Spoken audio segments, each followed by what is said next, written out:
The fact that America and Israel are winning this war is actually just Trump's claim.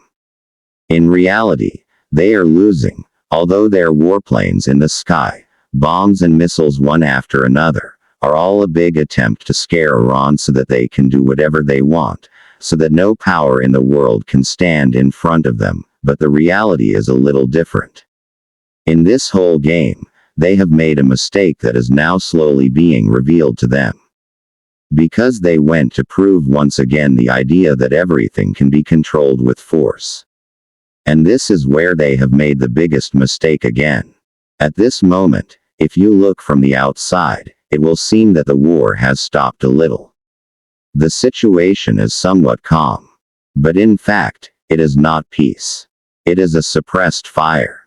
America and Israel think that they have brought the situation under control. But in reality, they have entered a situation that is now out of their hands.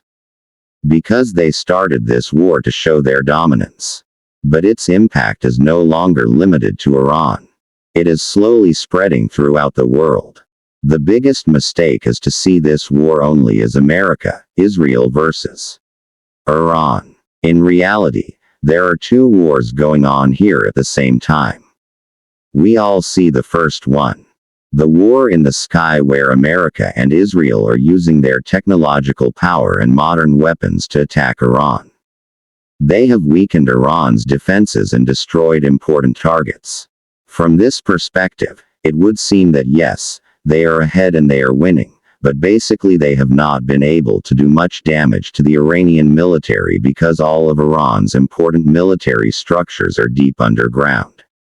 What America and Israel have done is that they are frustrated and are bombing Iran's military areas. And the second war, which they did not understand, has now become their biggest nightmare. This war is against the entire world economy. And here Iran has now attacked a place that is beyond the control of America and Israel. This place is called the Strait of Hormuz. A small sea route. It does not look very big on the map. But in reality, 20% of the world's oil and gas passes through this place. A large part of the world's energy supply depends on this one route.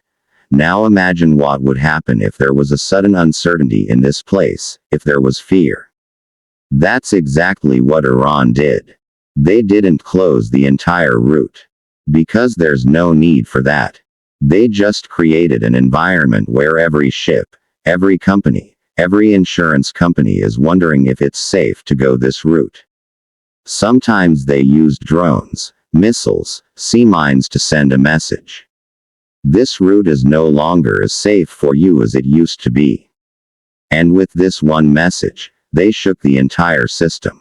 The result came very quickly.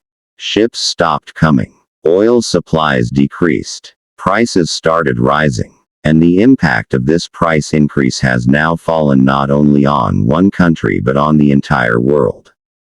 And here the whole game turns. No matter how much American Israel shows its air power, they can't change this reality. Because this is not a military war. It's a game of geography and economy. You can destroy a city in a country with bombs. But you can't erase the importance of an entire sea route. And this is where Iran moves forward. Because they have turned their weakness into strength. They know that they cannot win in a direct fight. So they have struck at a place that is completely beyond the control of America and Israel. America and Israel have always thought that they will come from outside and fix everything. But in reality they have lit a fire that is now coming back to them. They thought that they would strike quickly and end everything. But they did not realize that this war will not be limited to the sky.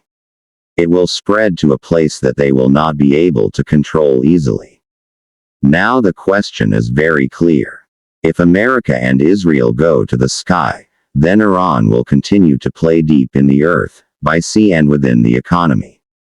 So who is actually winning this war? The calculation with which America and Israel started the war has now completely broken down. Now they have three roads in front of them. But all three are problematic. The first is that if they sit down with Iran now, it will be seen as weakness because they have not achieved their goal even after so many attacks. This message will spread all over the world. The funny thing is that this is what is happening now.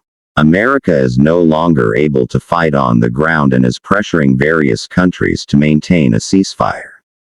The second is to do nothing, but the price of oil will continue to rise and this will have an impact on their own economy. The pressure on the people will increase and that pressure may even lead to the overthrow of the American president. The third is to escalate the war further, which means going down to the ground. But Iran's geography is such that such a war will be long, expensive and uncertain. History says that starting such a war is easy but ending it is very difficult. In such a situation, it can be said that it is almost impossible for America to go down to the ground and attack Iran. And here an important point comes to the fore. The blockade that America and Israel are trying to create is also not working completely. Because Iran has not stopped everything directly, but has only created fear and uncertainty and has made the entire system unstable. And this is where Iran's strategy becomes clear. They do not want to win. They just want to survive. As long as they can maintain this situation, the pressure on the whole world will continue to increase. And that pressure will fall directly on Trump. In this situation, America and Israel are actually stuck in a trap. If they retreat, it will be weakness.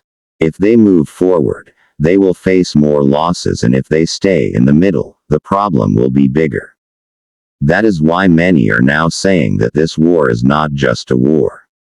It is the result of a wrong decision, which is gradually becoming a big crisis for America.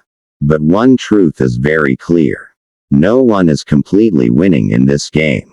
America and Israel are showing strength but are not getting a solution. Iran is creating pressure but they are not out of harm's way either. And in the middle is the whole world where ordinary people value the most. This war